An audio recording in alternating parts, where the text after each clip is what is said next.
The soldier reading these pages would do well to reflect on the wisdom of the statement exhibited in a Japanese shrine. Woe unto him who has not tasted defeat.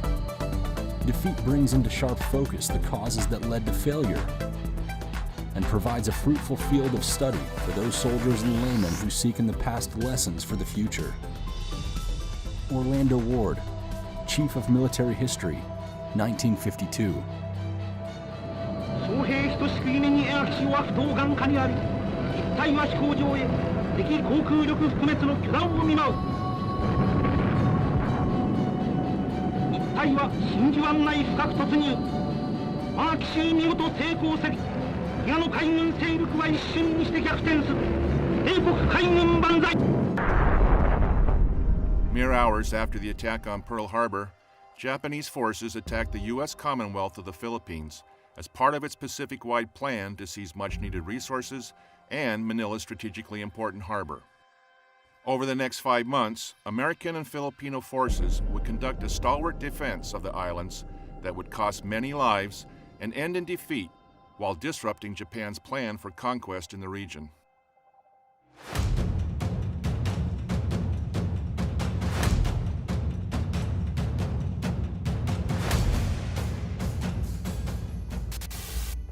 By 7 December 1941, the Philippines, a chain of 7,000 islands in the Pacific, had been a U.S. territory for over 40 years. Located over 11,000 kilometers from San Francisco, but just under 3,000 kilometers from Tokyo, it was America's first line of defense against the threat of Japanese expansionism in the Pacific.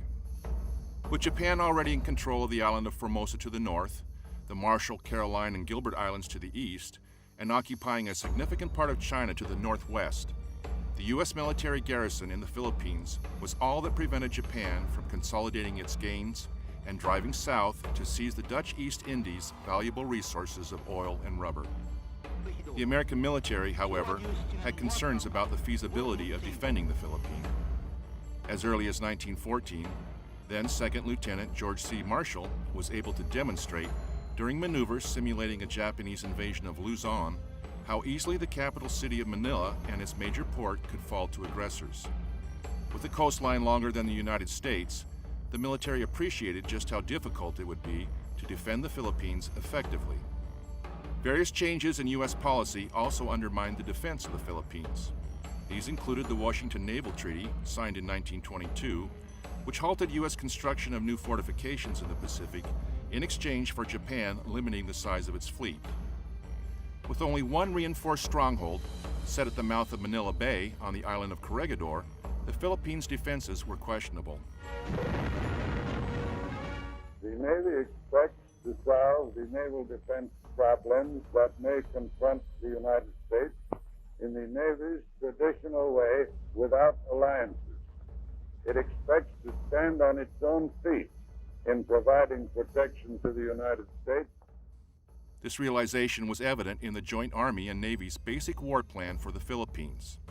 Updated in the spring of 1941, War Plan Orange 3 prescribed a limited defense of the Philippines that focused primarily on denying an invader the use of Manila Bay. It also outlined a predetermined fallback plan for civilians and soldiers that acknowledged the difficulty of halting a Japanese invasion force that U.S. intelligence estimated could reach 300,000 troops in a month's time, as the Japanese established a blockade against U.S. reinforcements and resupply. As such, the plan for the defense of the Philippines is best understood as a delay. If properly reinforced, it was hoped that the island's garrison could delay Japanese forces long enough for additional troops to arrive and partners to commit to the fight. A variation of a retrograde, a delay is when a force under pressure trades space for time by slowing down the enemy's momentum and inflicting maximum damage on enemy forces without becoming decisively engaged.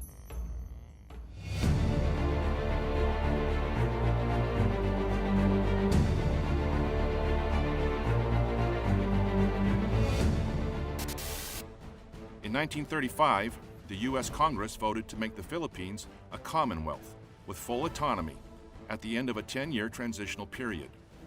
This change to self-governance shifted the responsibility for the defense of the islands to the Philippines government and its people. However, it complicated command and control and unity of effort between U.S. forces and the Philippine Army. In response, the Philippine National Assembly voted to stand up a force of 10,000 soldiers, supplemented by 400,000 reserve troops. At the request of President Manuel Quezon, Douglas MacArthur, recently retired from the U.S. Army, was asked to oversee the creation of the Philippine Army as Field Marshal and military advisor to the Commonwealth government of the Philippines. From the start, MacArthur faced serious difficulties in training and preparing the Filipino forces for the future. With some 65 languages spoken among them, Filipino troops were often unable to effectively communicate among themselves or with their leaders. Additionally, the absence of schools for commissioned and non-commissioned officers was a serious obstacle to standardizing tactics, techniques, and procedures across the highly diverse force. Severe shortages of weapons, uniforms, and housing also hampered the Philippine Army's training and preparation.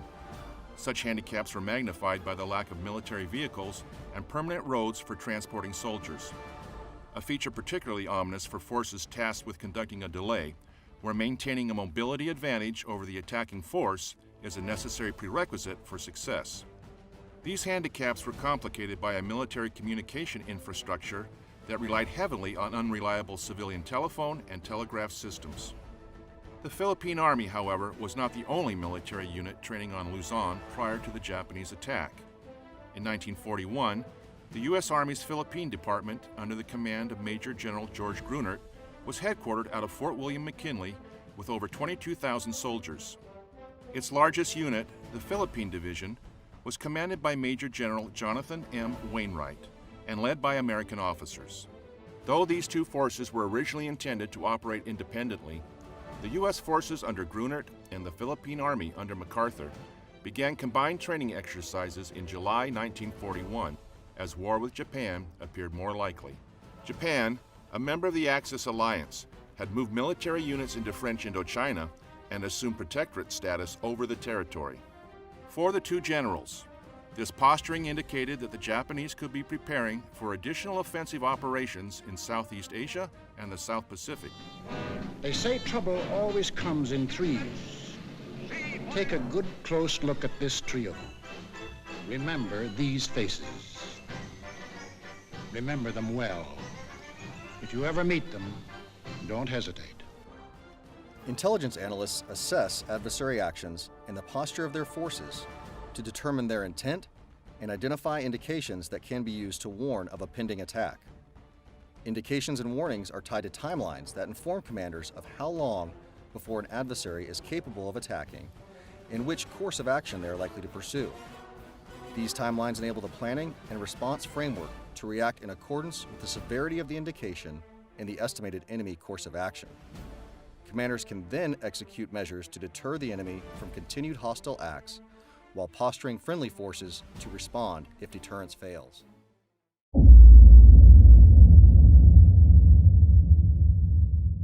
The occupation of French Indochina triggered a response from the United States designed to ward off further aggression by the Japanese.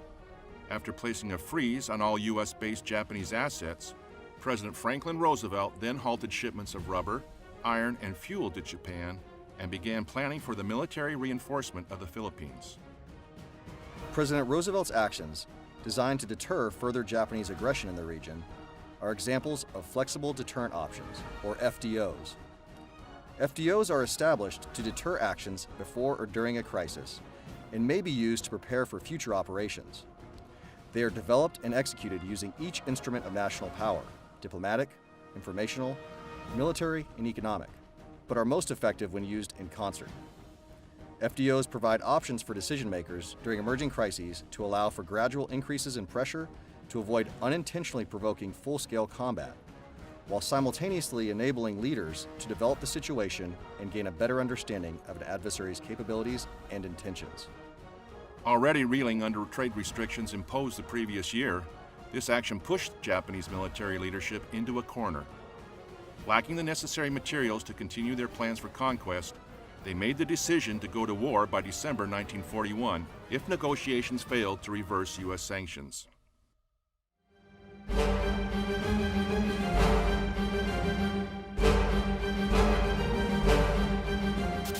Sensing the coming conflict, President Roosevelt moved to defend the Philippines by combining the territorial Philippine Army with the U.S. Army units already stationed there.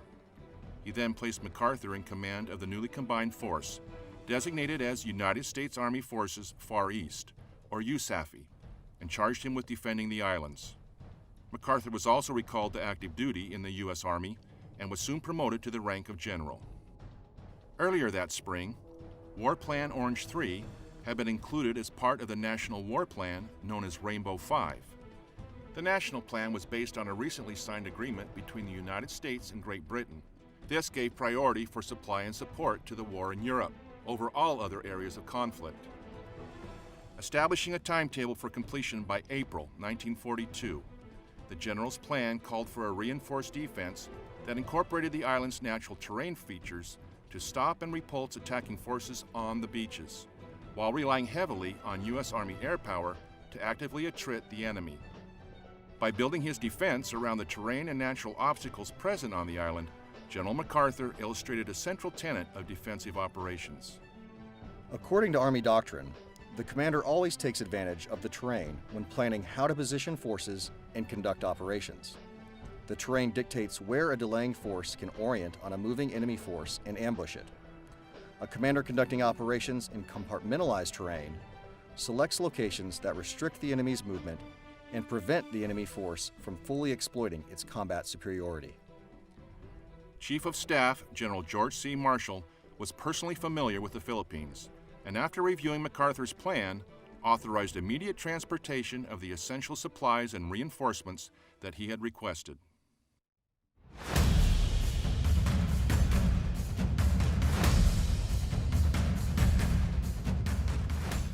To reinforce the Philippines, Army leadership deployed several National Guard units. The 200th Coastal Artillery Regiment and the 192nd and 194th Tank Battalions equipped with M3 Stuart tanks. MacArthur also received reinforcements for his air arm to include P-40 Warhawk fighter planes and B-17 Flying Fortress bombers. However, shortages in shipping space meant that some items were delayed or did not arrive. In one instance, air crews arrived in Manila ahead of their aircraft just before the start of hostilities in December. Since delivery of their A-24 Banshee dive bombers never occurred, these airmen spent the rest of the war fighting as infantry. To compensate for his lack of updated equipment and well-trained personnel, MacArthur's plan relied heavily on close integration with the Filipino forces. Recalling all 10 divisions of the Philippine Army from reserve for training and refitting, he task-organized them into 5 distinct forces. The North Luzon Force, under the command of Major General Wainwright, defended strategically important areas of Luzon. These included the only beaches wide enough and deep enough to accommodate a large-scale amphibious landing. The North Luzon Force also had responsibility for the Bataan Peninsula, War Plan Orange's designated fallback area should the Japanese invasion prove unstoppable. Organizationally, the North Luzon forces consisted of the horse-mounted 26th Cavalry Regiment and the 1st Battalion, 45th Infantry, both of which were fully equipped and extensively trained Philippine scouts. These units were accompanied by 2 batteries of 155mm artillery and 1 battery of 2.95-inch mountain guns. 3 Philippine Army infantry divisions, the 11th, 21st, and the 31st, completed Wainwright's command. MacArthur planned to support the North Luzon Force with the Philippine 71st Infantry Division, held in reserve at Manila. This division could only be released with MacArthur's permission. Following the war, Wainwright recalled the situation when he took over command of the North Luzon Force. Let me give you an example of the training status of the Philippine Army's divisions on the eve of the attack. Infantrymen trained on an average of 3 to 4 weeks before being forced to fight. Engineers got no training at all. Artillery never fired a practice shot. Indeed, its first shot was aimed in the general direction of the approaching enemy. Over an area 75 miles from north to south, and 100 miles from east to west. But the only means of communication with the various divisions was through the public telephone lines. The South Luzon Force, commanded by Brigadier General George M. Parker, Jr., was responsible for defending a zone covering the capital of Manila all the way south to the tip of Luzon. His forces were comprised of two Philippine Army infantry divisions, the 41st and 51st, that found themselves in the same training and equipment shortage situation as the North Luzon Force. They were supplemented by a battery from the 86th Field Artillery of the Philippine Scouts. MacArthur's 3rd Force was organized to defend the Bisan Mindanao Islands area. It fell under the command of Brigadier General William F. Sharp and included 3 Philippine Army infantry divisions, the 61st, 81st, and 101st. The Harbor Defense Force, under the command of Major General George F. Moore, was MacArthur's 4th Force and was comprised of 4 regiments of coastal artillery and 1 regiment of air defense artillery. The 5th and final force, located north of Manila, was the Reserve Force, under MacArthur's direct command.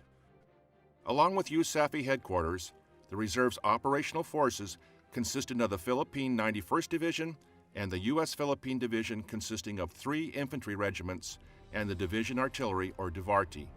It also included the 1st Provisional Tank Group, consisting of 2 tank battalions.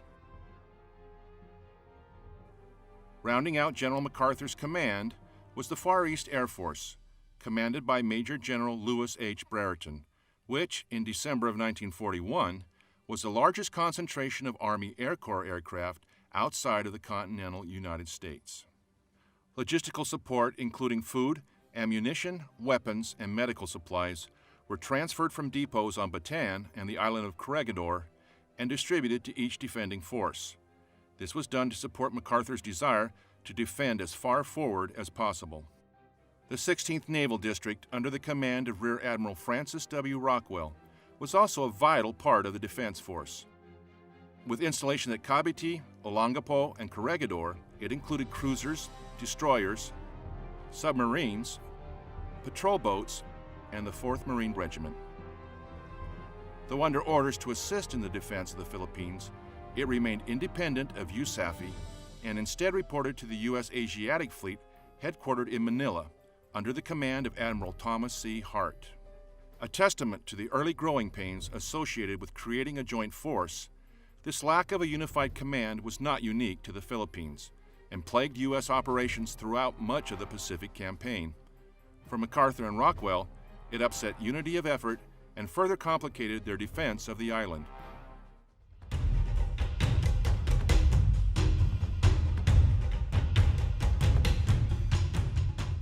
Running low on resources in the summer of 1941, the Japanese prioritized the seizing of the Dutch East Indies and the Malay Peninsula ahead of all other goals. We were in their way. We had to be removed. But in the Japanese way.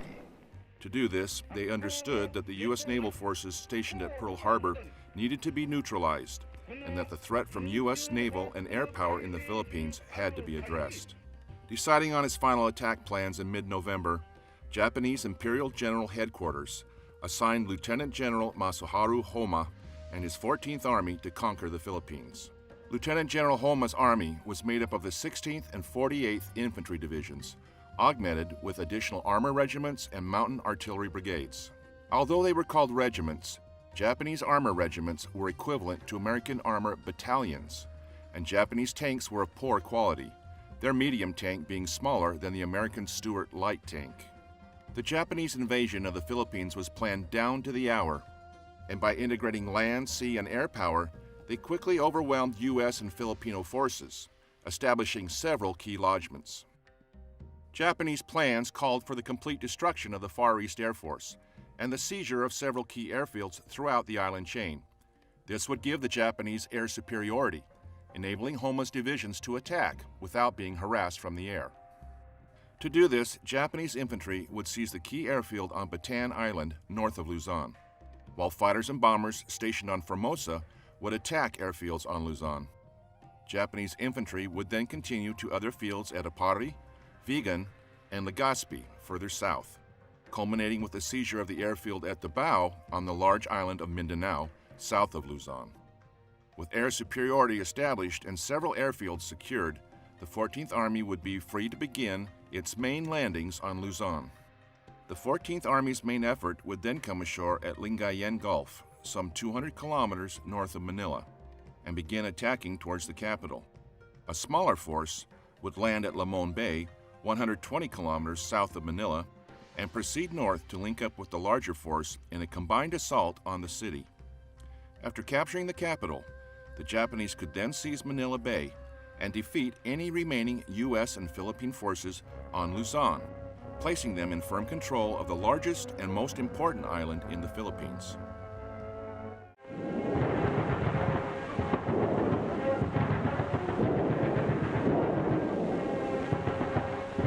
The attack on Pearl Harbor signaled the start of the invasion of the Philippines.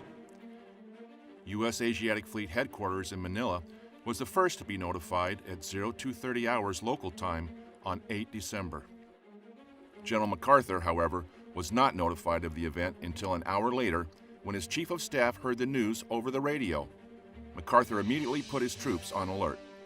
Attacked 4 months earlier than intelligence estimates predicted, Macarthur had only a fraction of the necessary equipment and supplies he needed to defend the Philippines. As the Japanese began their invasion, the majority of Macarthur's soldiers, and in particular the Philippine Army troops, lacked even the most basic necessities, from boots and helmets to serviceable rifles and ammunition. More importantly, they lacked the training necessary to fight as units in the field. In contrast, the Japanese forces were better trained and well equipped, with units having prior battlefield experience obtained during the ongoing Sino-Japanese War. Concerned that his airfields and aircraft might suffer the same fate as those in Hawaii, Major General Brereton requested permission for his B-17s to begin bombing the Japanese airfield on Formosa. However, due to delays and miscommunication between Brereton and MacArthur's staff, Brereton's fighters and bombers did not mount an attack against Formosa. Instead, Japanese fighters and bombers, based only 800 kilometers away on Formosa, arrived over Clark and Iba airfields. With little opposition from antiquated anti-aircraft guns, the enemy attacked both facilities, destroying their radar equipment and strafing or bombing the aircraft that had been holding for permission to attack the Japanese. According to plan, Japanese infantry landed unopposed on Bataan Island that same morning. They then proceeded to seize and secure the U.S. airfield located there and to establish a base for their short-range fighters. More importantly, the destruction of over half of Army Air Force assets at Clark and Iba airfields established Japanese air superiority over the Philippines on the first day of the war.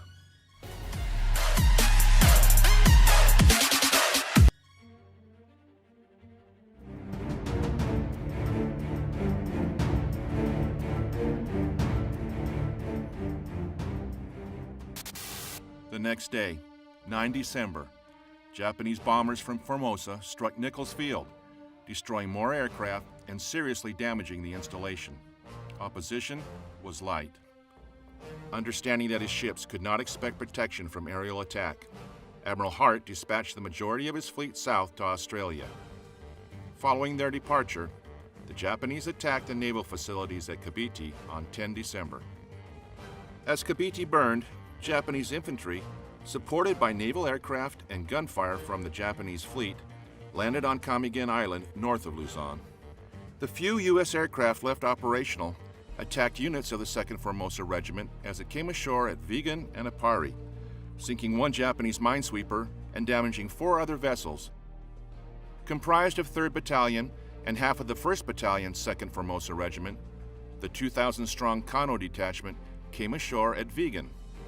Another similarly sized force, known as the Tanaka Detachment, comprised of the 2nd Battalion and the other half of 1st Battalion 2nd Formosa Regiment, attacked at Apari. These multiple landings were supported by 2 heavy cruisers, 2 destroyers, and defensive counter-air provided by fighter aircraft from Bataan Island. Over the next few days, the 2 detachments broke out from their initial lodgements at Apari and Vigan and began moving south towards Manila along the coast on Route 3. On 12 December, 2,500 Japanese soldiers, known as the Kimura Detachment, came ashore approximately 500 kilometers southeast of Manila at Legazpi. General Parker, commander of the South Luzon Force, sent untried elements from the 41st and 51st Philippine Army divisions to counterattack, but these were soon routed by the better trained Japanese. After successfully seizing its objective at Legazpi, the Kimura detachment began its march north on Route 1 to link up with the forces landing at Limon Bay for the advance on Manila.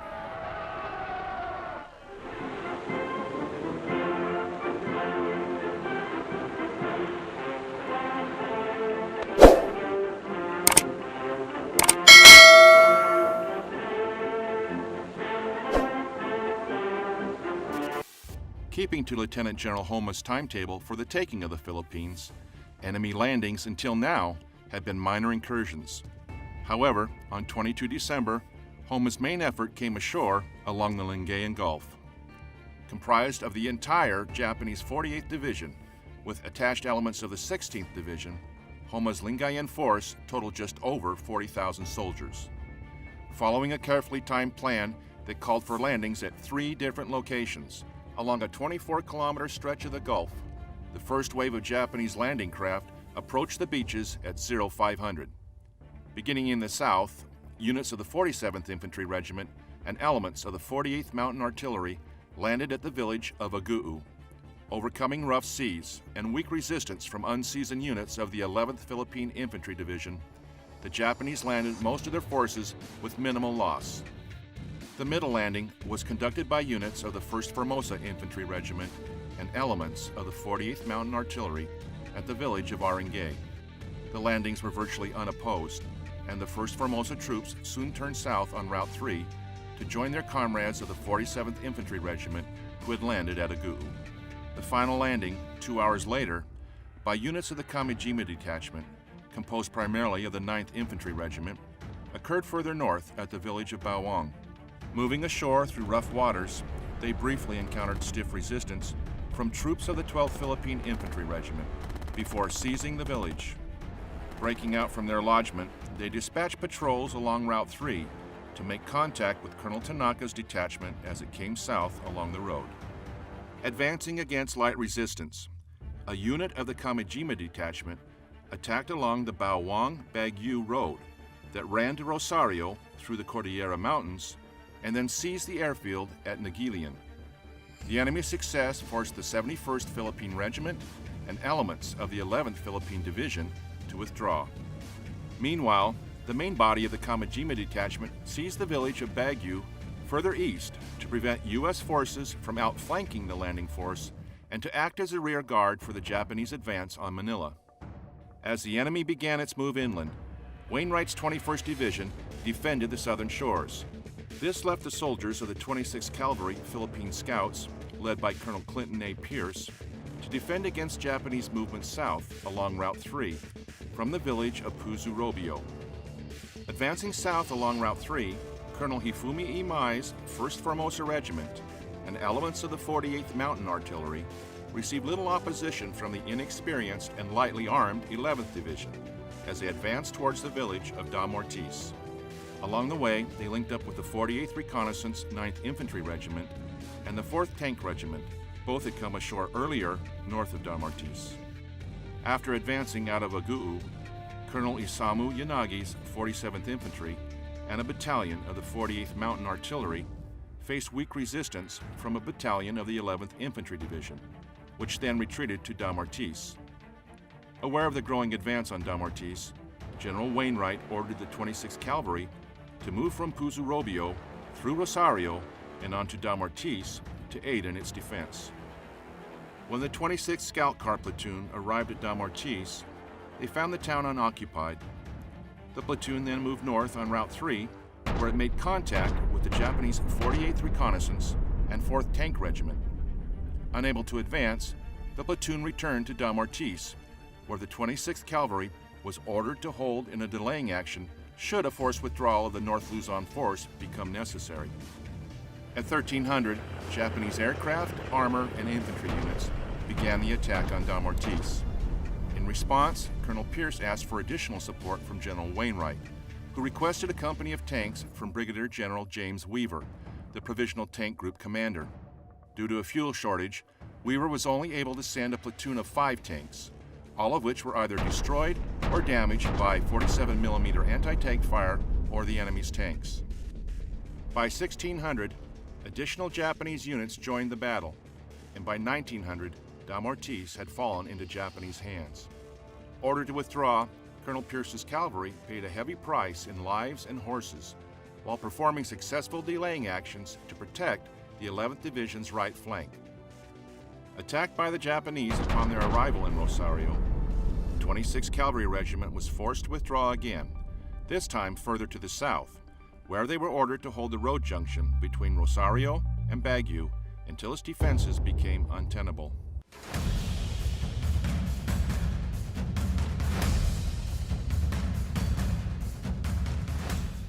By the morning of 23 December, elements of the 71st Division were in place along Route 3, south of Sisan, preparing their defense while the 26th Cavalry passed south through their position on their way to Puzurobio. Although it may seem simple, a rearward passage of lines conducted under pressure from an attacking enemy is a difficult operation that requires close coordination and planning between the stationary and passing units to prevent fratricide. Rearward passage of lines are also important enabling operations for a delay or other retrograde, maintaining enemy contact while allowing for the recovery of security or other forward forces. While similar in planning and execution to a forward passage of lines, a rearward passage of lines is more difficult as the enemy likely has the initiative, and the rearward passing soldiers are often fatigued and disorganized from battle. Friendly forces may also be more difficult to recognize because the enemy may be intermixed with them. To mitigate these issues, the passing and stationary units co-locate their command posts and agree upon clearly defined, often restrictive, control measures. They identify a battle handover line to delineate the area that the stationary unit commander will assume control of once 2/3 of the passing force has crossed. They coordinate for fires and ensure the stationary force is capable of providing indirect fire support for the rearward passing force. Finally, if time is available, the units reconnoiter the contact points, passage points, lanes, and assembly areas the passing unit will use to pass through the stationary force. They also identify any obstacles and friendly battle positions in the AO. The rearward passage of lines begins when the passing unit links up with the guides from the stationary unit at the predetermined contact points. The guides then lead the passing force to the passage points and along the lanes through the stationary force. The order of march is typically sustainment units first, followed by the main command post, functional units, such as engineers, and finally combat units. If the enemy force continues to press its attack during the passage, the passing unit controls the battle while the stationary unit monitors the passage of lines until the battle handover occurs. Once the passing unit hands over control of the battle to the stationary unit initiates and clears calls for all fires forward of its location. While the 26th Cavalry Regiment executed its rearward passage of lines, the 91st Division, recently attached to the North Luzon Force and held in reserve, sent the 91st Regimental Combat Team to reinforce the 71st Division by taking up a position just north of Puzurobio along the road. The first attack of the morning was made by the Japanese 47th Infantry Regiment against the 71st Division, whose artillery held up their advance until noon. Reinforced by the 48th Reconnaissance and 4th Tank Regiments, the Japanese directed close air support on their positions, forcing the 71st to fall back to a line in front of the town of Puzurobio, where they were to link up with the 91st Regimental Combat Team already in place. After a hasty meeting of the American commanders, the 26th Cavalry Regiment was then ordered to retire to Binalonan and set up an outpost for the division to fall back through should it become necessary. The Japanese entered the town of Sisan around 1900, while the 26th Cavalry Regiment moved south and the 91st Combat Team prepared their defense outside Puzurobio. Later that same night, the Japanese attacked the 91st and secured the town, placing them in position to seize the critical bridges across the Agno River to the south. General Wainwright, recognizing the staggering pace of the Japanese advance, realized that MacArthur's plan to repulse the enemy on the Luzon beaches was no longer viable. Intending to strengthen his right flank long enough to prepare a counterattack, he requested permission from USAFE headquarters to direct his soldiers to withdraw behind the Agno River. With his request approved, and while preparing his plan of attack, he received a call from headquarters notifying him that MacArthur had scrapped his defense plan and put the original War Plan Orange into effect. Wainwright later wrote in his memoirs, It was a bitter pill to swallow. For War Plan Orange No. 3 meant the last ditch. The long ago planned desperation withdrawal to Bataan. That was not all. MacArthur, I learned, was about to leave Manila and take his headquarters to Corregidor. The soldier's world is where he is fighting. Mine was falling to pieces. Wainwright could not have known it at the time, but MacArthur's decision to revert to War Plan Orange and fall back to Bataan would upset Homa's timetable, enough that it would delay Japanese war plans across the entire South Pacific.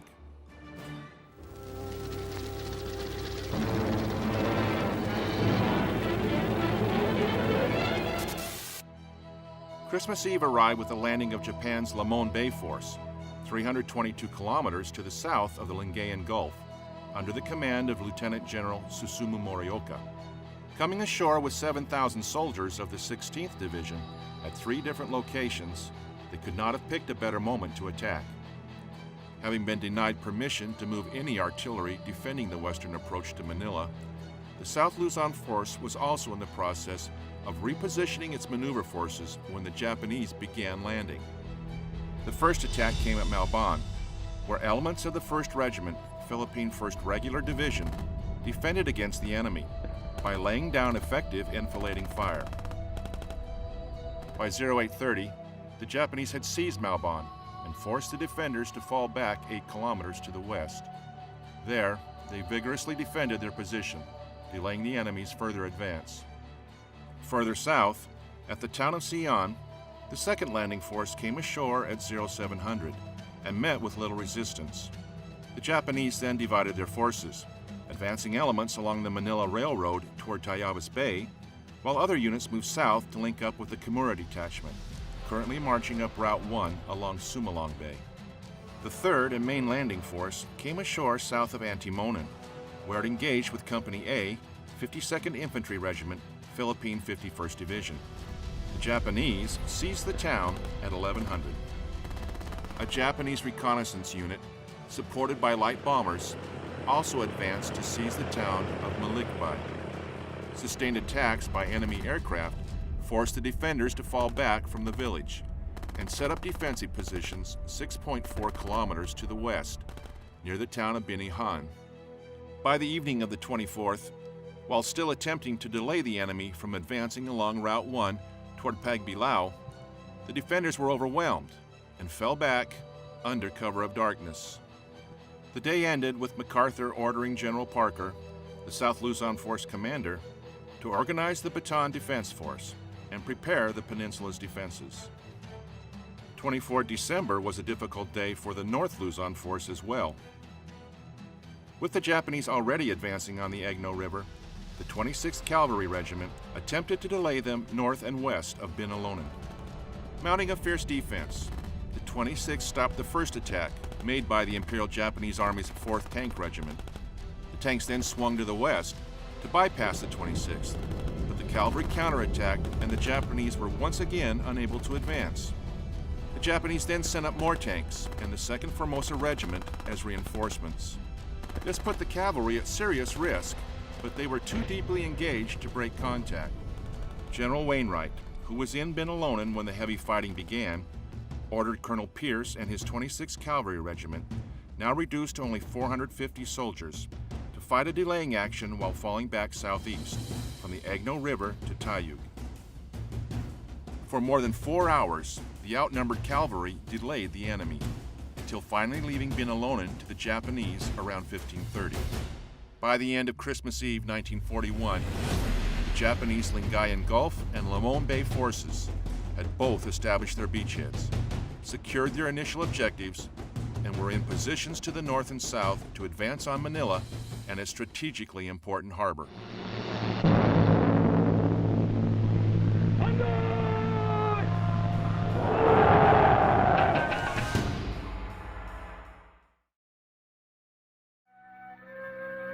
I, the whistler, know many things, for I walk by night.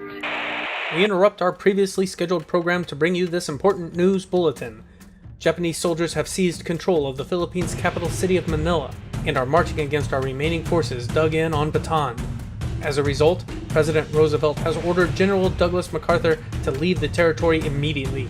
Without the ability to send supplies and reinforcements or to rescue those soldiers remaining behind, they are now left to rely more than ever on their skills and courage to survive.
These people know how to work. The kind of people that idolize this American because he stands for everything we promised and are doing for the Philippines.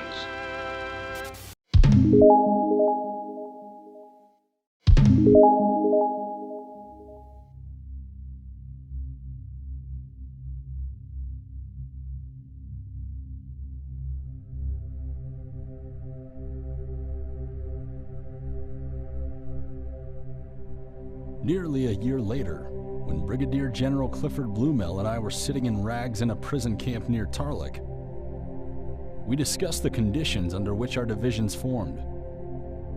What I am saying is this: our units were doomed before they started to fight.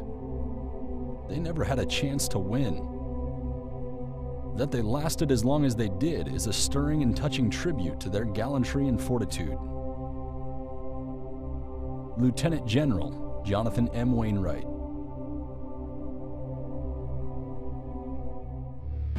As part of their plan to seize resource-rich territories held by Europe and the United States, Imperial Japanese forces under the command of General Masaharu Homma invaded the Philippines on 8 December 1941. Cut off from supplies and reinforcements by the attack on Pearl Harbor, General Douglas MacArthur organized the United States Army Forces Far East, or USAFE, to defend the Philippines' strategically important harbor at Manila, as Japanese troops steadily advanced towards the city from both the north and south. To delay the Japanese, General MacArthur organized his forces into 5 corps-sized elements. The North Luzon Force, under the command of Major General Jonathan M. Wainwright, the South Luzon Force, under the command of Brigadier General George M. Parker, Jr., and 3 others, the Reserve Force, the Bisan Mindanao Force, and the Harbor Defense Force. However, as the Japanese gained air superiority and the U.S. Asiatic Fleet withdrew to Australia, MacArthur's soldiers, under staggering pressure from a well-coordinated joint attack by the Imperial Japanese Army and Navy, were forced to withdraw to the Bataan Peninsula.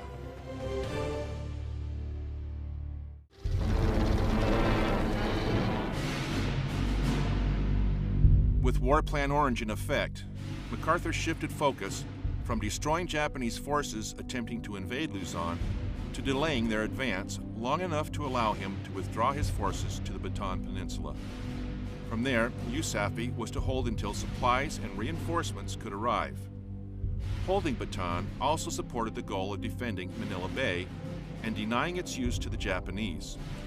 It was an operationally sound decision. Withdrawing his forces to the peninsula would negate the Japanese numerical advantage and allow Macarthur to concentrate his defense along a narrow front. To accomplish this, Macarthur ordered the relocation of USAFE headquarters to Corregidor, after which he declared Manila an open city. General Macarthur, Commander-in-Chief of the United States Armed Forces in the Far East, announced, to spare the capital from the ravages of war, I have today declared Manila as an open city. To avoid every possible danger, the Office of the American High Commissioner, the Commonwealth Government, and Army headquarters will immediately evacuate the city of Manila and the special districts around it. While USAFE forces delayed the Japanese, supplies had to be moved to Bataan and Corregidor. Admiral Hart, commander of the Asiatic Fleet, left the Philippines on 25 December to join his naval forces to the south.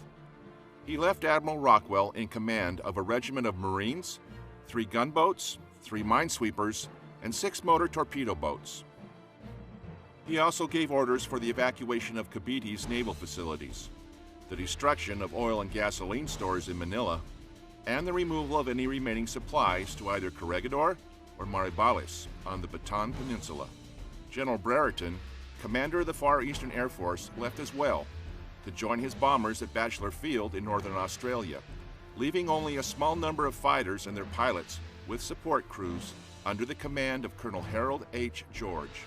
These airmen would eventually become infantry soldiers when no replacement aircraft arrived. In the meantime, General Wainwright's North Luzon forces prepared to implement the withdrawal plan outlined in War Plan Orange as directed by General Macarthur. Under this plan, Wainwright's forces were to keep the junction open where Route 7, the road into Bataan, intersected with Route 3. This was to be accomplished through successive withdrawals along 5 defensive lines, curving south towards Bataan. Each position was to be held only long enough to allow the enemy to prepare an organized attack and then abandon for the next defensive position further south. Army doctrine explains that a delay is one of the most demanding ground combat operations. A delay wears down the enemy so that friendly forces can regain the initiative through offensive action, buy time to establish an effective defense, or determine enemy intentions as part of a security operation. Normally in a delay, inflicting casualties is secondary to gaining time. Except when directed to prevent enemy penetration of a phase line for a specific duration, a force conducting a delay avoids becoming decisively engaged. Delays typically require areas of operation with significant depth to enable forces to trade space for time. Like other operations, commanders organize their forces into a security force, a main body, and a reserve. The security force conducts reconnaissance operations to determine the enemy's scheme of maneuver. The main body is assigned an area of operations that includes the enemy's most likely avenue of approach. The main body then begins engagement area development while also preparing primary, supplementary, and subsequent battle positions. Primary positions are positions that cover the enemy's most likely avenue of approach into the area of operations. Supplementary positions are defensive positions that provide the best sectors of fire in defensive terrain along an avenue of approach that is not the primary avenue where the enemy is expected to attack. Subsequent positions are positions that a unit expects to move to during the course of a battle. In addition to battle positions, phase lines, and engagement areas, delays have several unique control measures used to coordinate maneuver and fires to delay within the time requirements established by the commander. These include delay lines, trigger lines, and disengagement lines. A delay line is a phase line where the date and time before which the enemy is not allowed to cross the phase line is depicted as part of the graphic control measure. A trigger line is a phase line located on identifiable terrain that crosses the engagement area and is used to initiate mass fires into the engagement area. Commanders may also establish engagement criteria to be used in conjunction with a trigger line. For example, engagement criteria may consist of a specified number of enemy troops or vehicles entering the engagement area or crossing the trigger line before friendly forces are permitted to engage. A disengagement line is a phase line located on identifiable terrain that, when crossed by the enemy, signals to defending elements that it is time to displace to their next position. Commanders also establish disengagement criteria, such as a number of enemy vehicles by type entering the engagement area, friendly losses, or enemy movement to flanking locations. Disengagement criteria and disengagement lines are used to prevent friendly forces from becoming decisively engaged. The delay begins with friendly forces occupying their battle positions. Once enemy forces cross the trigger line, friendly forces mass fires into the engagement areas until the enemy crosses the disengagement line. When the enemy crosses the disengagement line, friendly forces begin moving to their subsequent battle positions. This movement is typically staggered by units and battle positions to maintain contact with the enemy. They employ indirect fire, electronic warfare, and obscuration fires to cover and screen their movement. The reserve force may also be used to help the main body disengage. Similar to when a force bounds forward, a delaying force breaking contact with the enemy withdraws to either successive or alternate battle positions. More flexible than successive positions, alternate positions are arrayed along different phase lines and are used in areas of operation with significant depth. However, alternate positions require numerous rearward passage of lines that can complicate operations.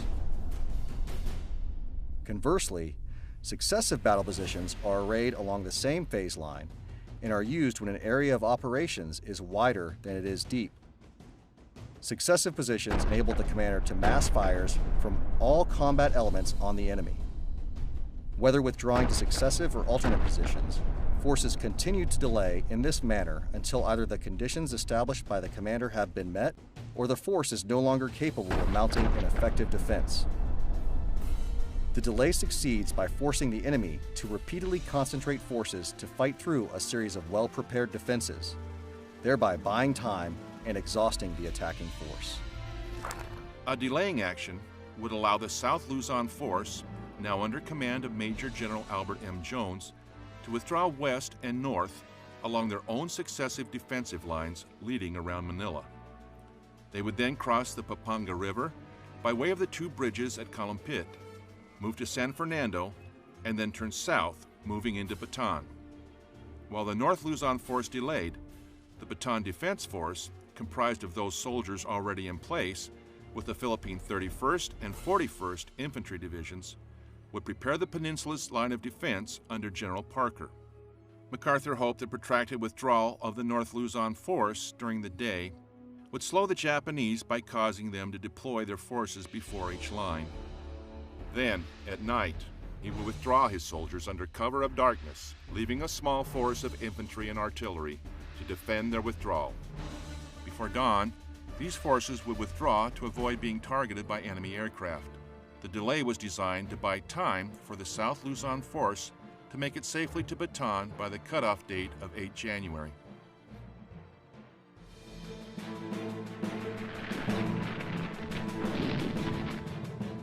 The delaying positions, numbered D1 through D5, had been reconnoitered before the war by U.S. forces and selected to maximize the use of terrain features as strong points to anchor them to the high ground. According to Army Doctrine Publication 3-90, a strong point is a heavily fortified battle position tied to a natural or reinforcing obstacle to create an anchor for the defense or to deny the enemy decisive or key terrain. Each line was approximately one night's march away from each other. Line D5 was the only phase line designated for a protracted defense, since it was the area through which both South and North Luzon forces would move through to Bataan. Although unit histories refer to D1 through D5 as lines, they were in actuality too large an area to be covered by available forces, and were only delaying positions designed to be held for one day, before defending forces retrograded to the next line further south. In support of these delaying actions, General Weaver's Provisional Tank Group was to cover the withdrawal by counterattacking along enemy avenues of approach and halting the enemy's tanks. By deploying on opposite sides of the road at curves and bends, they hoped to leverage their main gun's ability to traverse and employ overlapping fields of fire. This tactic would also enable them to maintain an escape route. Engineers, primarily from the 91st Philippine Division, would also play a significant part in these delaying actions, since they were responsible for maintaining roads and bridges ahead of the forces falling back, as well as destroying those same roads and bridges to halt the enemy's advance. Overall, the withdrawal plan had been well prepared ahead of time. Unfortunately, the Bataan Defense Force still faced two major obstacles. First, Japanese air power continued to harass and attack them. Second, was the tension caused between supplying the forces fighting the delay and the simultaneous storing of supplies on Bataan for the embittered siege that was to follow.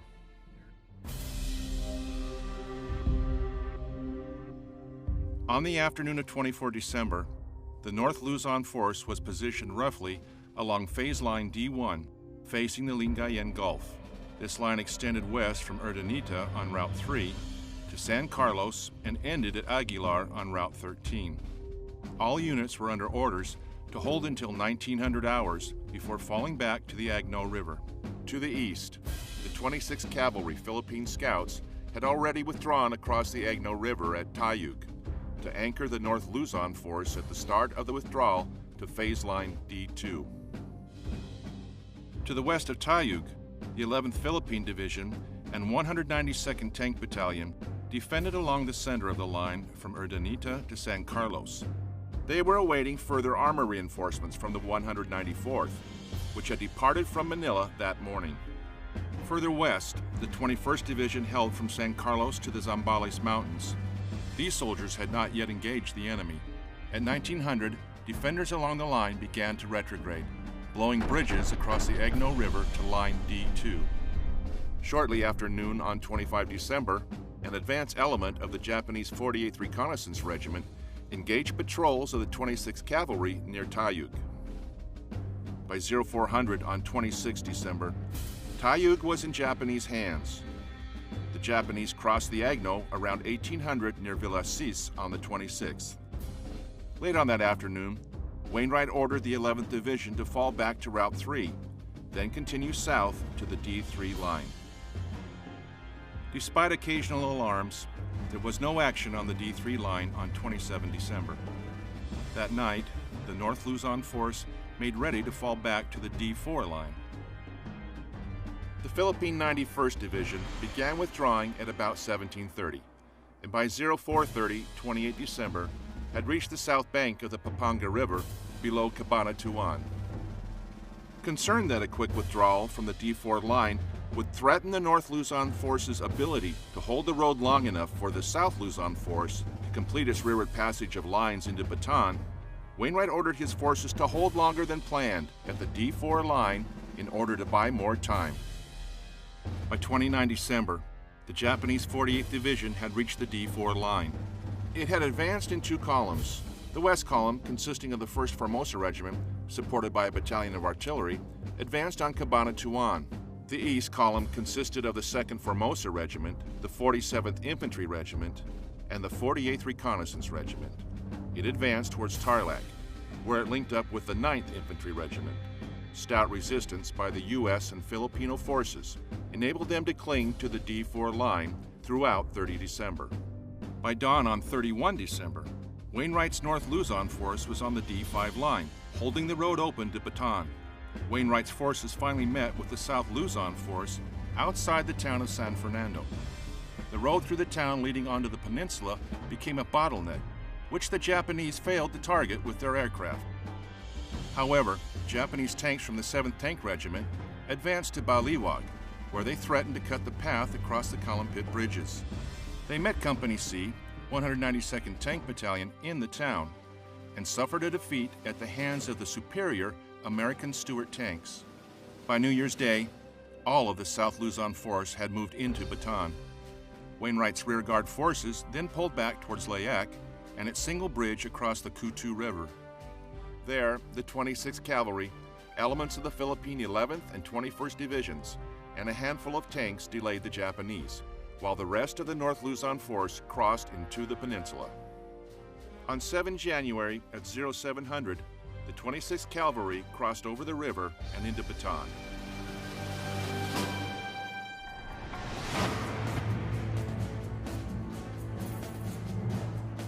Before the Japanese attacked Bataan, MacArthur's forces experienced a bit of luck.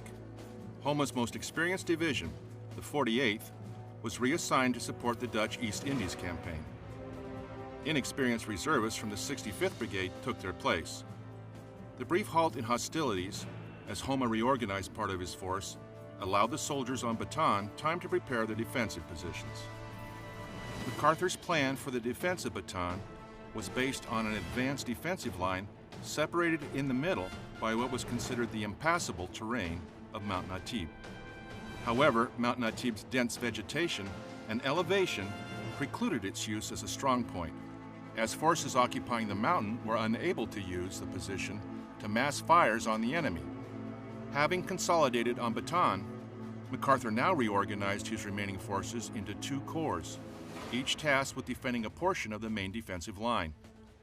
The western sector of the line was held by General Wainwright's 1st Philippine Corps, made up of the Philippine 1st, 31st, and 91st Infantry Divisions, a battery each of field artillery and self-propelled 75mm guns, and the resilient Philippine Scouts of the 26th Cavalry.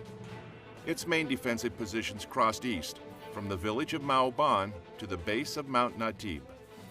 Covering the eastern sector, 2nd Corps, commanded by Major General Parker, included the Philippine Army's 11th, 21st, 41st, and 51st Divisions, and the 57th Infantry Regiment Philippine Scouts, with the U.S. Philippine Division held in reserve.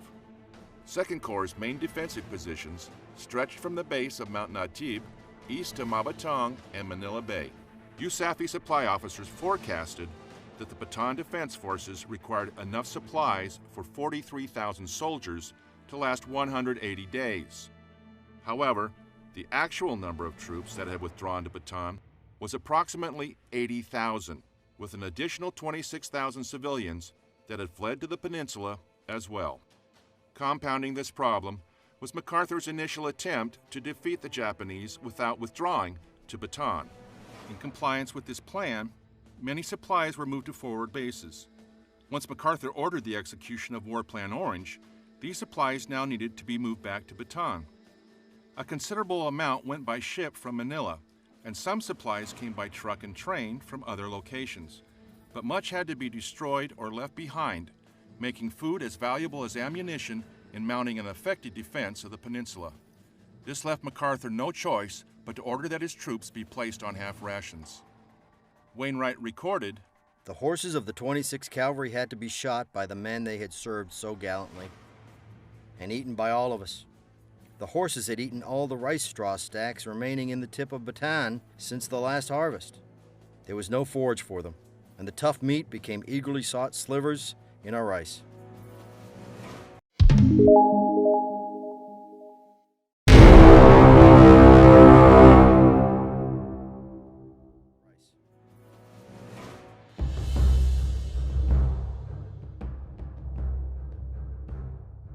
On 9 January 1942, the Japanese initiated an artillery barrage against 2nd Corps, whose wider and flatter area of operations was less defensible than the narrow, hilly region 1st Corps occupied. Following the barrage, 2 regiments of Japanese infantry attacked, supported by artillery and tanks. For 7 days, 2nd Corps defended against the Japanese, who eventually penetrated its left flank and forced it to withdraw east and then south along the coast road.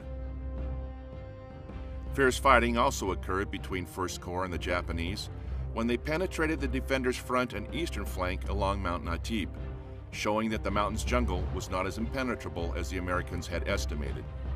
Recognizing that both corps were outflanked along the divide between their forces, General Macarthur ordered their withdrawal to a new position on the night of 22 January. This new position was more defensible, running uninterrupted between the towns of Bagak on the west and Orion on the east. For 2 nights, both corps withdrew under the cover of 75mm guns and General Weaver's tank group in an effort to reestablish their new line of defense and make a final attempt to save Bataan.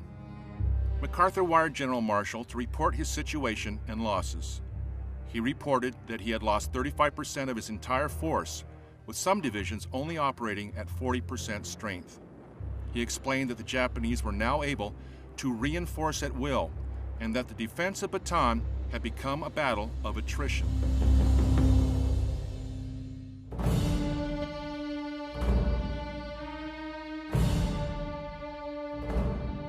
Attempting to turn both corps from their primary defensive positions, the Japanese conducted a series of amphibious landings south of the Orion-Bagak line between 23 January and 1 February.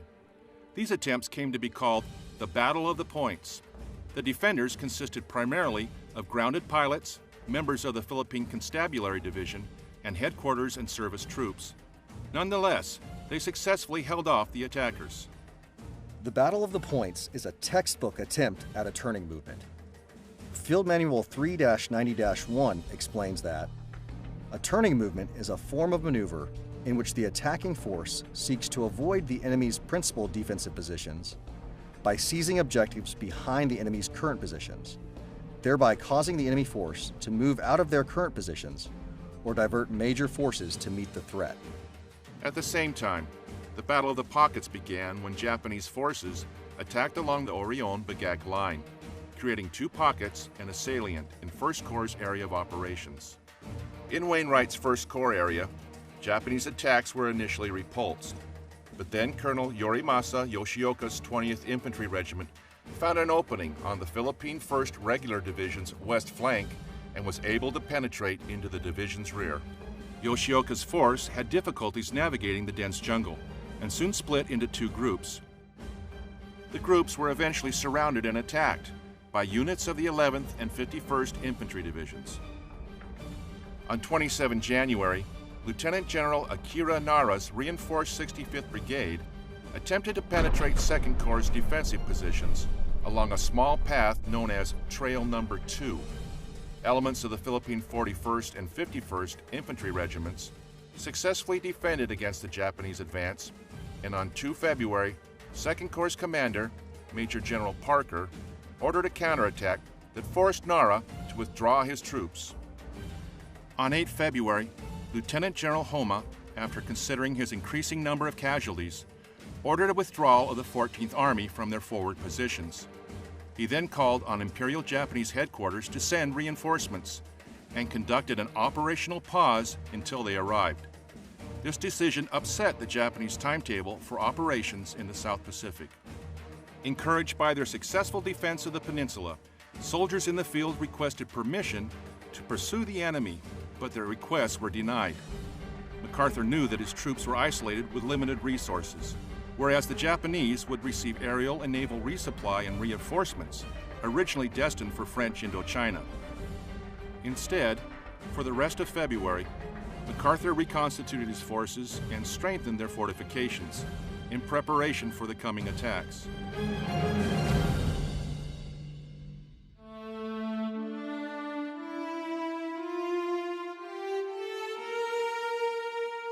By the beginning of March, Lieutenant General Homa added the 4th Division to his 14th Army and received enough replacements to reconstitute his 16th Division.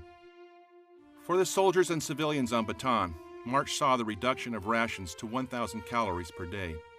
The lack of food and the harsh jungle conditions increased the prevalence of disease. Crippled by the lack of sufficient medical supplies for combating malaria, many troops fell ill. At the end of the month, as the Japanese began their next assault on Bataan, Major General Parker estimated that his overall readiness had fallen by 20%. General Wainwright reported that only 25% of his soldiers were fit for duty. Wainwright later wrote in his memoirs, "If we had had something in our bellies, some hope that we could expect help from the United States, things might have been a little more endurable. But our perpetual hunger, steaming heat by day and night, the terrible malaria for which we did not have enough quinine, and the moans of the wounded were terribly hard on the men, especially when all this was piled on top of the knowledge that the Japanese were coming at us again, and there was little room for retreat. Recognizing the precarious position of the forces defending the Bataan Peninsula, President Roosevelt ordered General Macarthur to move to Australia. On 10 March, Macarthur briefed General Wainwright that he was leaving. Macarthur would retain command of the Philippine forces by establishing a liaison through his G4, Colonel Louis C. Beebe. He placed Wainwright in command of the newly formed Luzon force, with 4 subordinate commands reporting to him. Macarthur also left the harbor defenses that were still intact under the command of Major General George F. Moore. On 12 March, General Macarthur left Corregidor with his USAFE staff. His final orders to Wainwright included the need to defend in depth and to fight as long as there remained the ability to resist. On 19 March, General Marshall, Chief of Staff of the U.S. Army, ordered Wainwright to assume command of all forces in the Philippines. On 21 March, Wainwright moved his command to Corregidor, which left the Luzon force in need of a commander. Major General Edward P. King, Jr., an artilleryman, was subsequently appointed and assumed command, with Major General Albert M. Jones taking command of 1st Corps and Major General George M. Parker retaining command of 2nd Corps. Before Wainwright left for Corregidor, he gave strict orders to Major General King not to surrender. Over the next 2 weeks, his soldiers' attempt to obey that order would ultimately end in tragedy.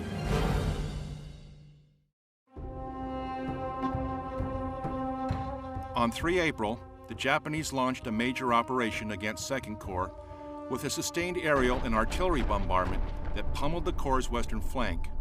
Infantry from the Japanese 4th Division and 65th Brigade then began their attack.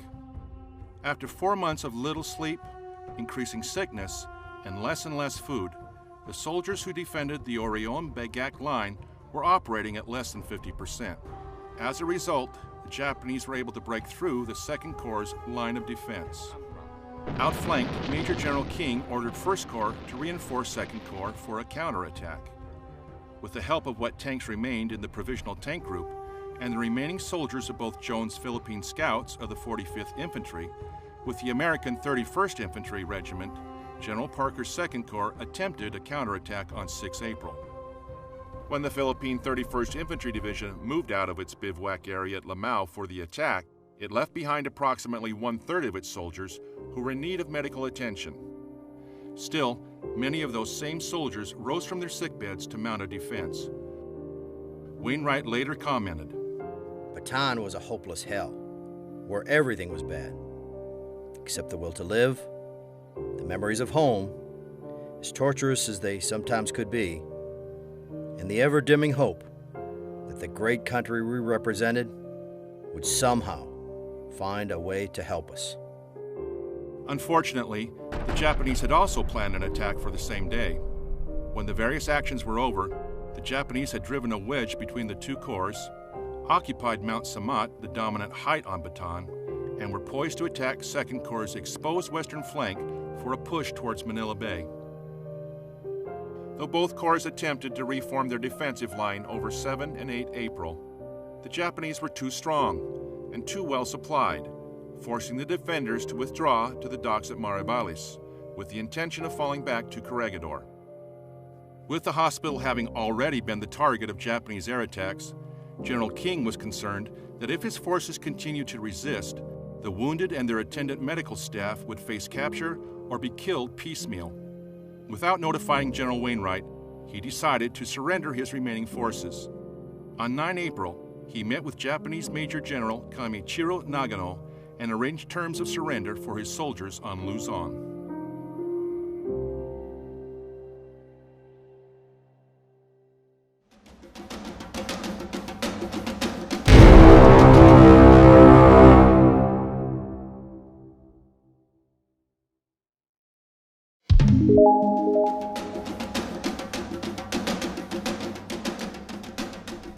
With Luzon under their control, the Japanese looked to attack Corregidor next. But before they could begin operations against Wainwright's last stronghold, they needed to move approximately 72,000 prisoners from Bataan.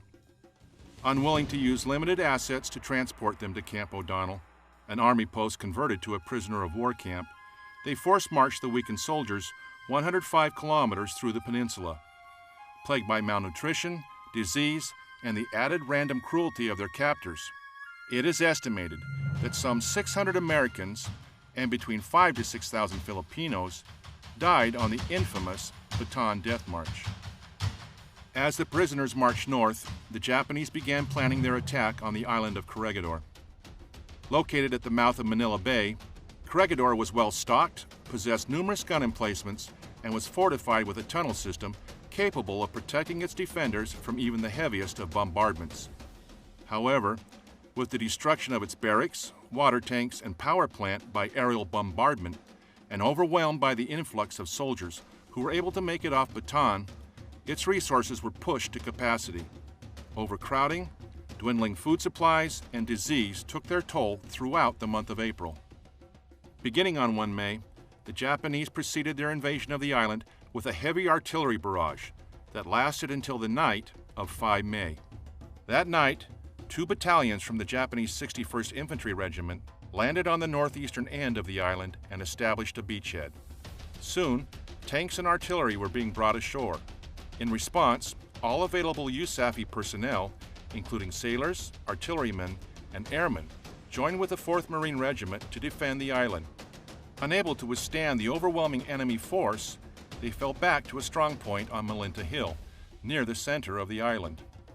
Realizing his command of 11,000 soldiers and staff were unable to effectively defend the island any longer, and having been authorized by President Roosevelt to determine when and if the Philippines should be surrendered, General Wainwright made the decision to lay down arms on 6 May.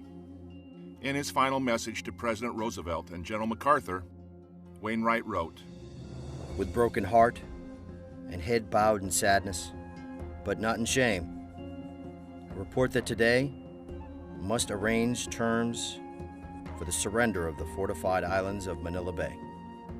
There is a limit of human endurance, and that limit has long since been passed. Without prospect of relief, I feel it is my duty to my country and to my gallant troops to end this useless effusion of blood and human sacrifice.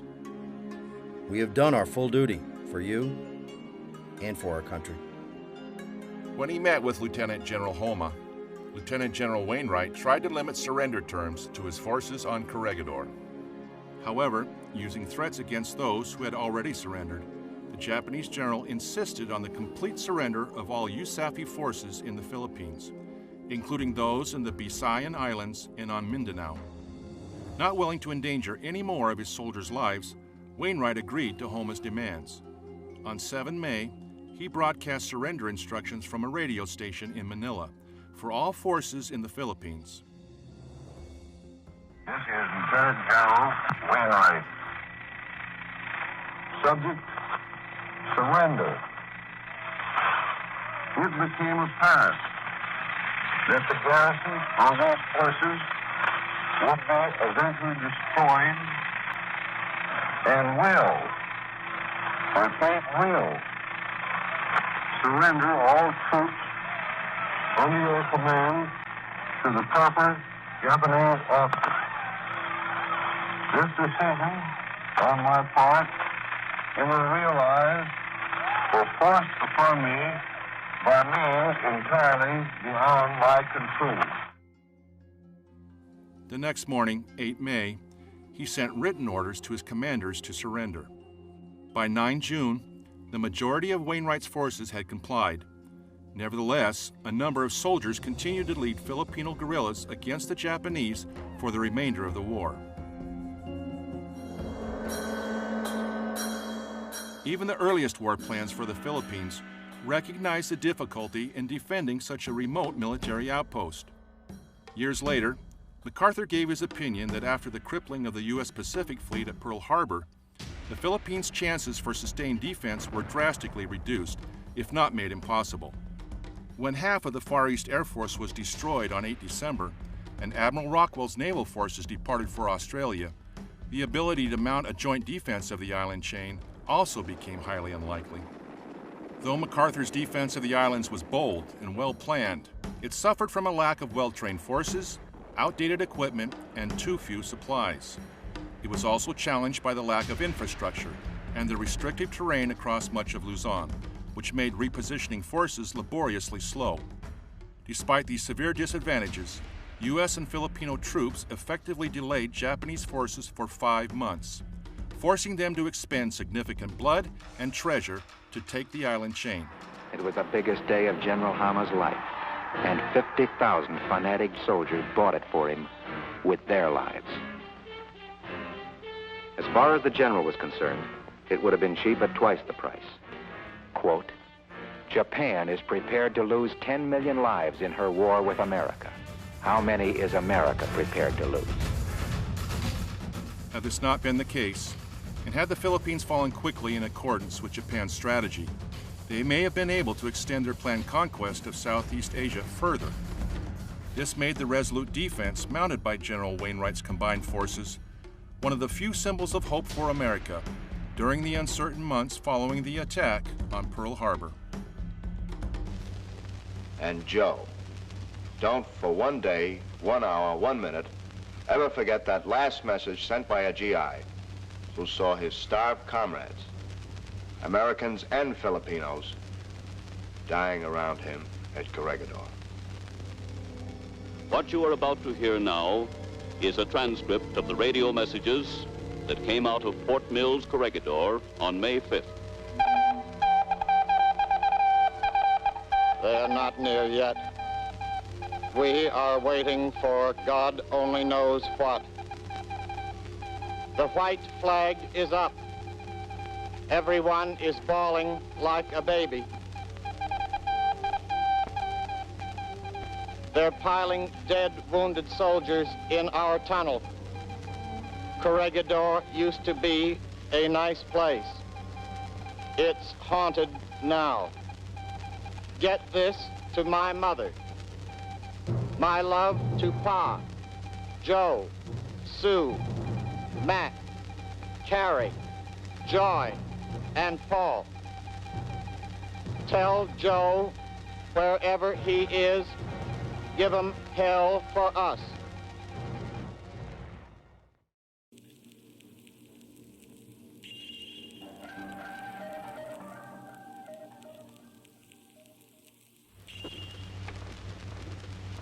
Just one word more.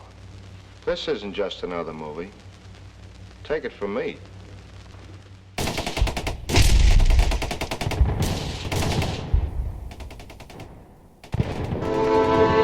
The 37th Division, U.S. Army, had urgent business in Manila. I was returning with them to my pre-war home after 3 years' absence. There it was, the familiar Bonifacio Monument marking the entrance to the city. And just beyond Rizal Avenue, where the first crowd had gathered behind our lines to welcome us.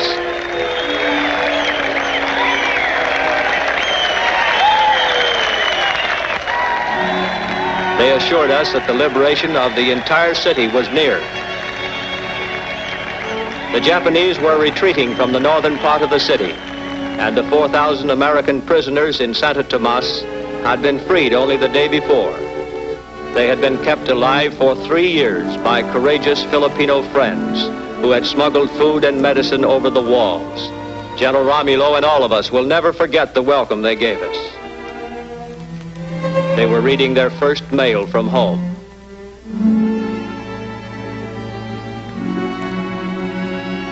Waiting in line for their first American food. There were Neil Crawford and Dr. Bewley. I hardly recognized them.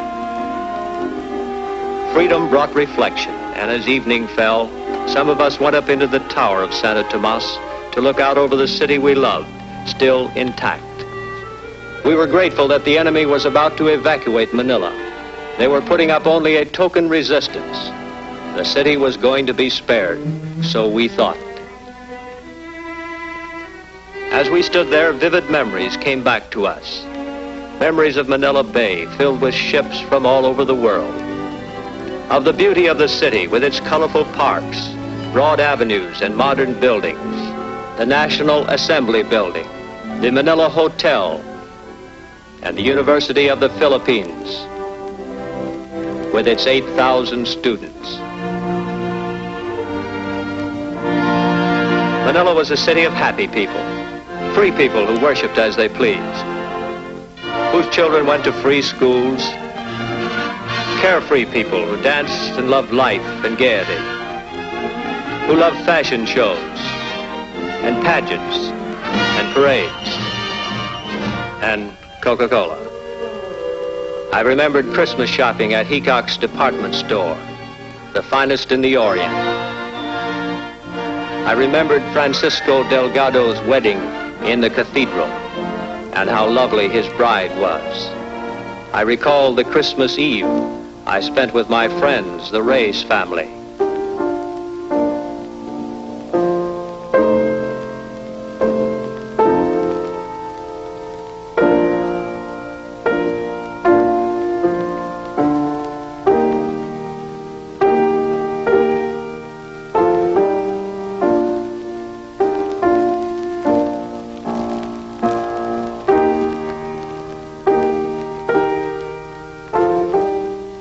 It was bedtime, and I remember so well how the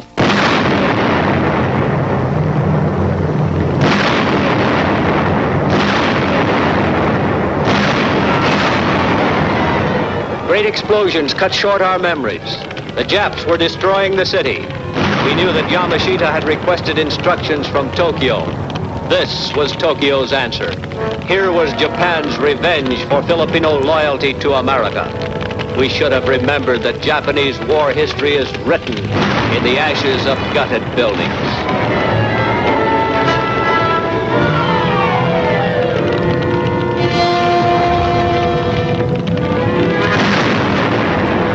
The dawn came after a night of terror. The entire business district was gone. The fire still raged in other sections of the city. Combat had begun.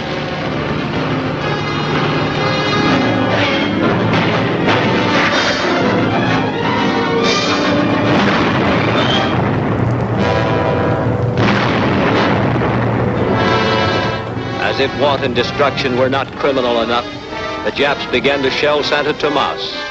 The unprovoked shell fire had killed 21 Americans. 40 more were wounded. 21 civilians murdered. 21 Americans had waited 3 long years for freedom. And now, they would never leave Santo Tomas.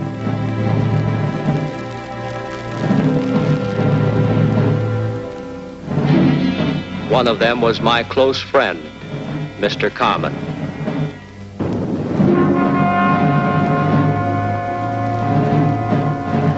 President Osmeña had come to Manila to accept a liberated city. He found this instead. And he recalled that in 1942, to save the city and its people, General Macarthur had declared Manila an open city. Now, with the tables reversed, the Japanese were pulling the city down in fire and ruins. With tears in his eyes, the president pledged the undying support and resistance of his suffering people to Japan's final defeat. Even as the president spoke, our tanks and heavy guns were moving up to do the job they had to do.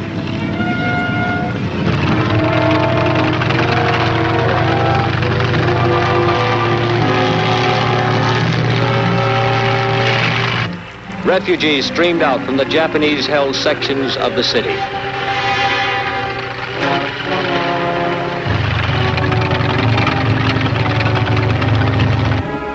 For them, Manila had become a chamber of horrors.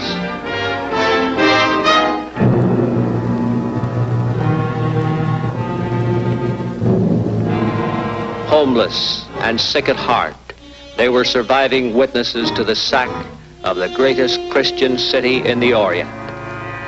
Jose Buencamino and his wife saw a squad of Japs enter the Red Cross building and bayonet and shoot everyone there. Doctors, patients, nurses, and refugees. 2 of their own children were among them. 50 burned alive in the Spanish consulate. 59 bayoneted in Tabacalera. The excuse? There was no excuse. As the refugees poured out from the Ermita in increasing numbers, it was evident that the Japs were going to make a suicide stand. Entrenched in foxholes, pillboxes, barricades, and gutted buildings, the Jap made us come in and get him. He burned the insides out of buildings, then returned and fought in them. This was Tarawa, New Britain, Pilaliu, all over again in the heart of a great city. We had to root him out, house by house, floor by floor, room by room, Jap by Jap.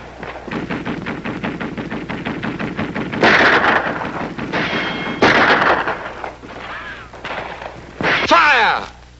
The fanatical stubbornness of the enemy forced us to throw in the city hall, the finance building, the agriculture building, and the National Assembly building became Japanese fortresses.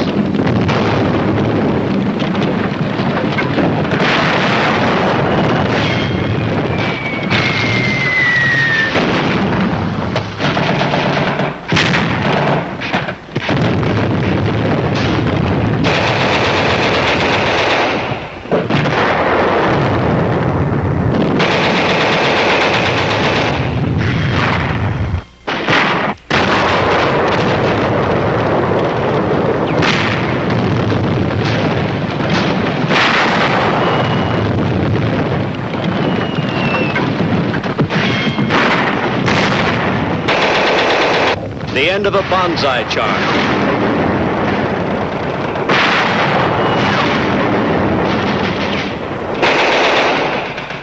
Japs.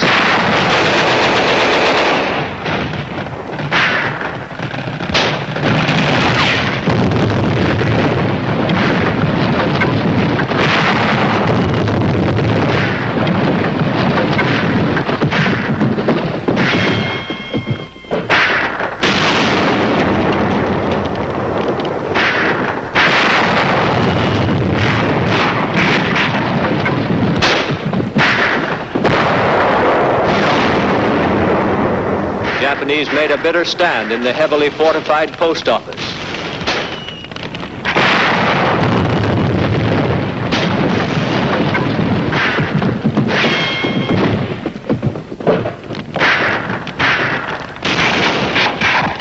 As the battle for the post office raged, other units of the 37th Division crossed the Pasig River to storm the historic walled city, the last enemy stronghold in Manila.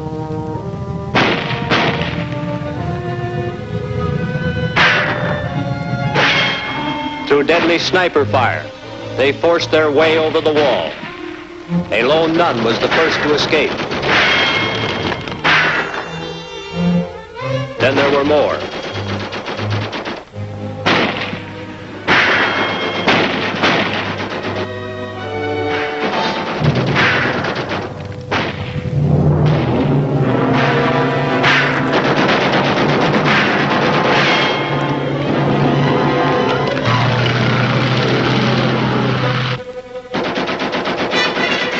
Dangerous business of killing Japs went on.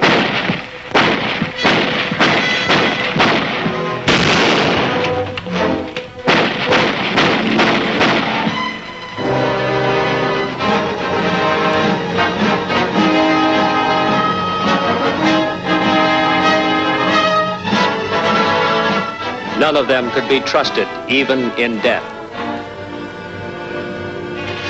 None of them escaped, even in religious disguise. Then the shocking discovery. On Jap dead was found documented proof of orders from the Japanese Supreme Command for the systematic massacre of Manila's citizens and the complete destruction of the city. Among the victims of Tokyo's orders were nuns of St. Augustine's.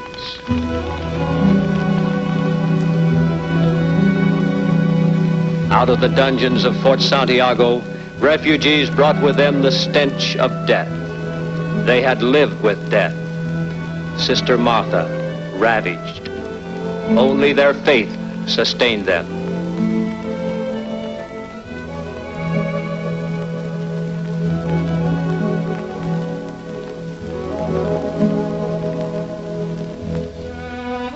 We were soon to see for ourselves the horrors they described.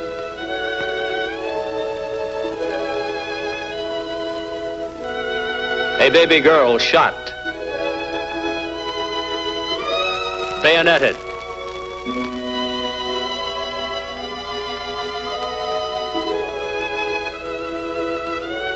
Mother Superior.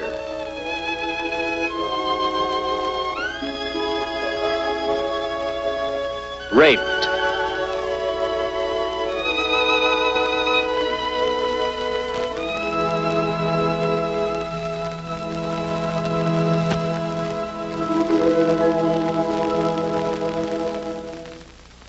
The battle was over. We gathered our dead.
Machine guns firing at Jap emplacements in the tram and post office buildings.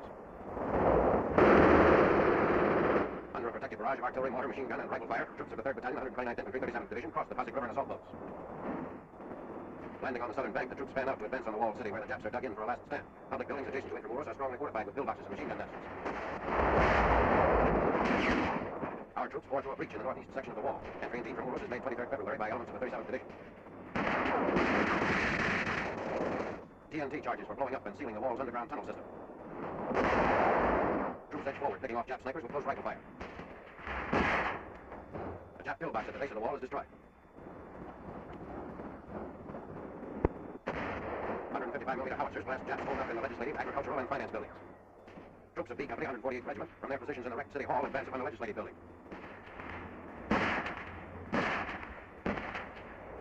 Flamethrowers burn out Jap fortifications under the wall. More than 1,500 of the enemy, mostly naval personnel, were annihilated in the Intramuros fighting.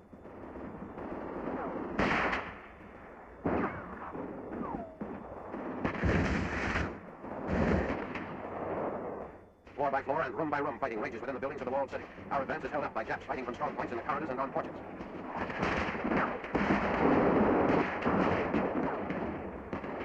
Infantrymen close in on the remaining Japs. The last pocket of enemy resistance inside Intramuros is smashed 24th February, 3 weeks after the entry of American troops into the Philippine capital. Medical Corps troops following up the infantry attack on Intramuros arrive on the south bank of the Pasig River. Filipinos killed in the intensive artillery fire by the Japs. The enemy tortured and murdered civilians, refusing to allow them safe passage out of the walled city. Weak and shell-shocked after Jap torture, this St. Augustine priest is given food by the nuns of the Santa Clara Sisterhood. Chinese and Filipino Red Cross workers carry out wounded Filipinos from the Santo Domingo Church, where over 500 people sought shelter from American and Jap gunfire. Evacuees from Intramuros await transportation across the Pasig River to the northern sections of Manila. These people have been under almost continuous artillery barrage for 10 days. The Japs allowed them a minimum of food and water. Many are wounded and shell-shocked.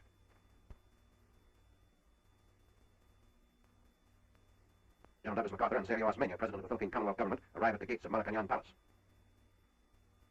Within earshot of the fighting which still rages in the remaining enemy-held buildings of South Manila, a simple ceremony is held to mark the rebirth of the Philippine Commonwealth Government. Speaking over the radio networks and before an audience which packed the state reception room of the palace, General Macarthur bitterly denounced the Japanese for their wanton destruction of Filipino life and property, and said that the Filipino Commonwealth was now at liberty to pursue its destiny in the family of nations.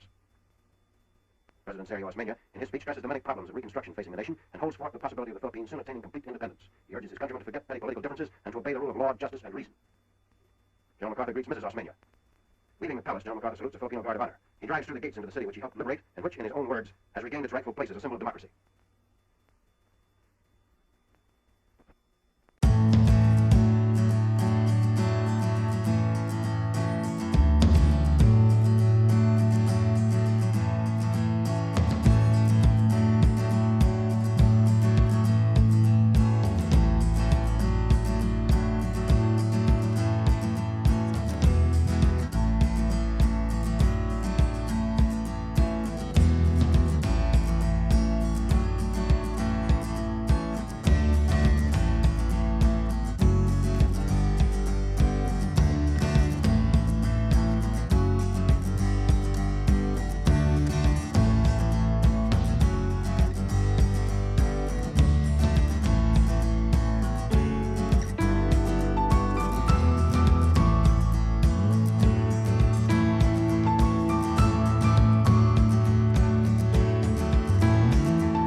commission's in session.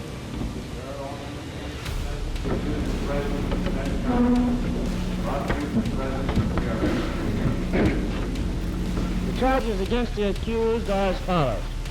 Charge that Macarthur Homer, between 8 December 1941 and 15 August 1942, then Lieutenant General of the Japanese Imperial Army and Commander-in-Chief in the Philippines of the Armed Forces of Japan at war with the United States of America and its allies, did unlawfully disregard and fail to discharge his duties as such commander to control the operations of the members of his command, permitting them to commit brutal atrocities and other high crimes against the people of the United States of America, its allies and dependencies, particularly the Philippines, and he, Macarthur Homer, thereby violated the laws of war.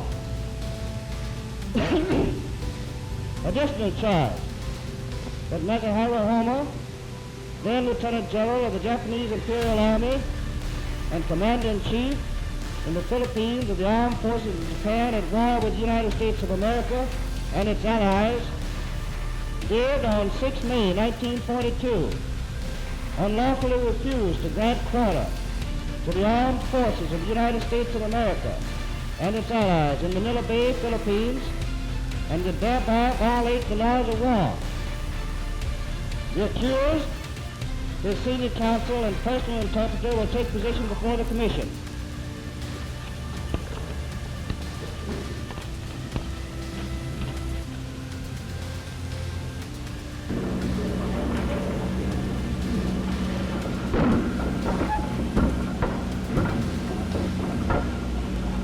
Finally, upon secret written ballot, 2/3 or more of the members concurring, the commission finds you of the charge guilty, except the words and figures 8 December 1941 and 15 August 1942, substituting therefore the words and figures 10 December 1941 and 5 August 1942. Of the accepted words and figures, not guilty. Of the substituted words, guilty. Of the additional charge, not guilty. Has the accused or his counsel anything further to offer before sentence is announced? Do you wish to make a statement? Just a brief statement, I wish to thank the gentlemen on the commission for the courteous ways I have been treated all through during my trial. I thank you very much. Sentence. Upon secret written ballot, 2/3 or more of the members concurring, the commission sentences you to be shot to death with musketry. The accused will be escorted from the courtroom.